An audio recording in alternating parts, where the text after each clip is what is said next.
Please do not secure the docking station before we find the right position for installation. First, assemble the RTK set. Please do not secure the RTK set. Follow the instructions on the app.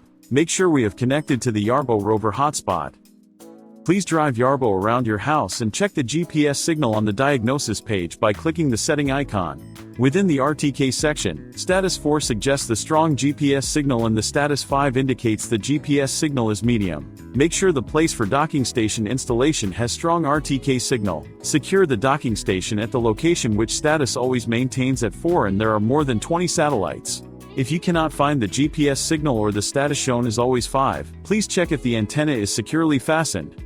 While driving Yarbo under hotspot mode, please remember that the maximum distance for effective control of Yarbo is 5 meters.